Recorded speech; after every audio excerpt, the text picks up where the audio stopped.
Hello and Assalamualaikum. We are from DG1 Group I and this is our presentation for the BD33103 Financial Law and Regulation Group assignment.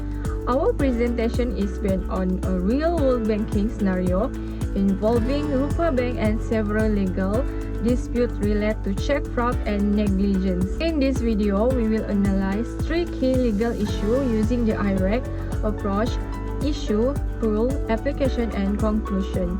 Each issue involves different violations under the Bills of Exchange Act 1949, supported by relevant case law. To summarize, all three issues demonstrate that Rupa Bank breached its legal obligation under the Bills of Exchange Act. The bank either failed to detect fraud, honor forged check, or process stolen check without verifying identity. In each case, the affected parties, Hyun Bin and Roberto, have strong legal standing to recover their losses. To prevent such incident in the future, we recommend that Rupa Bank strengthen verification procedure for new accounts and check processing, train staff to identify red flags like forgot signature and altered check, use fraud detection software to monitor suspicious activity, and enforce accountability for officers who breach their duty of care.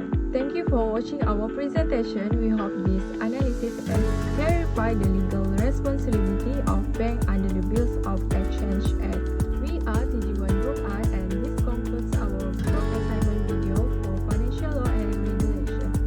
Thank you and stay safe.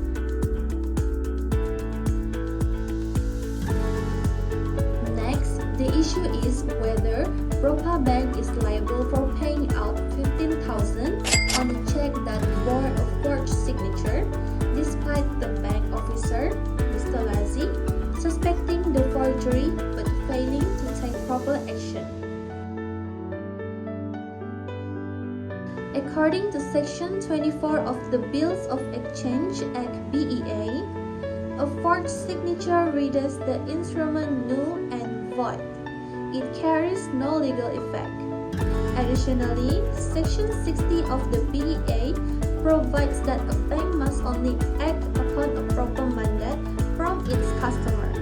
In Bank Islam Malaysia Berhad vs. Adnan Omar, the court held that a bank is strictly liable when it honors a check bearing a forged signature.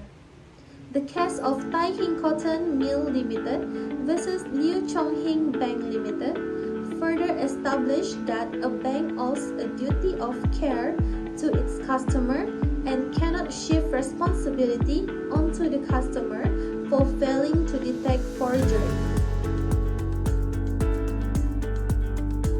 For application, in this case, Mr. Lazi, the bank officer, noticed that the signature on the check appeared suspicious but failed to verify it when the account holder, Hyun Bin. So this omission constitutes gross negligence. Since the signature was forged, the check was void from outside and did not represent a valid mandate.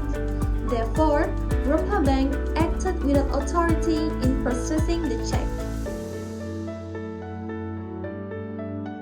Conclusion: Rupa Bank is liable for the 15,000 paid on the forged check.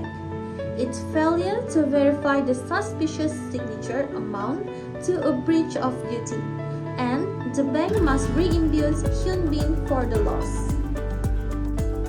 The first issue involves a 10,000 ringgit check cross, not negotiable, that was fraudulently altered by an employee Hyun Bin and given to an innocent third party, which is Minho. The legal question is, can Minho legally retain the funds? According to Section 52 of the Bills of Exchange Act 1949, a check cross not negotiable cannot transfer better title to the recipient than what the transfer had. In Arab, Malaysian Finance vs. Prema Bonanza, the court confirmed that good faith is irrelevant in the check was fraudulently obtained. What we can apply? Hyun Bin had no authority to alter the check. He changed the payee's name and handed it to Minho, who deposited without knowledge of the fraud. Even though Minho acted in good faith, the law does not protect him due to the not negotiable crossing. He obtained a defective title. Therefore, Minho cannot retain the 10,000 ringgit. Hyun Bin, the drawer, has the right to recover the funds, and Minho must return them. Hello everyone, my name is Fakrul Iman bin Zulhelmi and I will be discussing issue 3, which relates to a stolen check and the duty of care owed by the collecting bank, which is Rupa Bank. The situation involved a RM20,000 check that originally belonged to Roberto.